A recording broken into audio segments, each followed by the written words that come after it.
Kailan inaasahang sisimulan ng ICC ang trial proper? Naku, baka matagal pa. Okay. Buwan po ang bibilangin. Between 8 months to 1 year. So sabihin natin between October to February 2027 pa ito. Trial proper na po yun.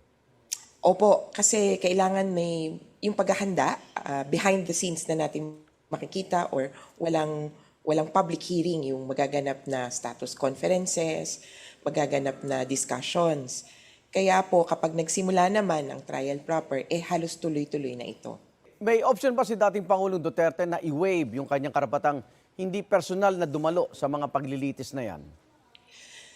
Ayon sa Rome Statute, wala All accused must be present before the court. Okay. Pero nagkaroon na kasi ng sirkumstansya na nung una, merong mga nabibigyan ng interim release, tapos hindi sumisipot. So, kumbaga, absent. Pero kasi nasa labas sila, meaning hindi na sila bumabalik. Okay. Ang sabi ng korte, tuloy pa rin ang hearing. Itong kay Duterte, ang aabangan natin kung ayaw niya talagang umattend. Pero pwede naman ng video o kaya Zoom.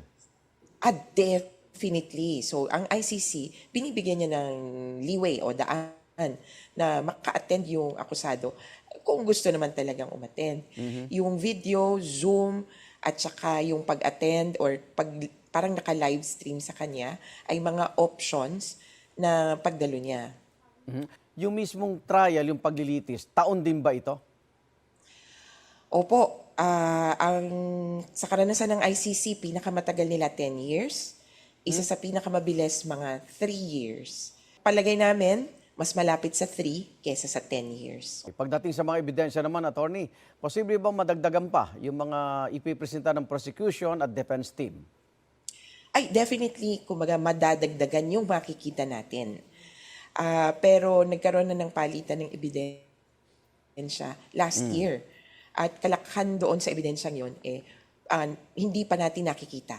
Okay. Kaya sa course ng trial, una, magpapalitan pa rin ng ebidensya ang prosecution at saka defense, pero ipapakita na rin nila yung ebidensya na alam na nila o hawak na nila.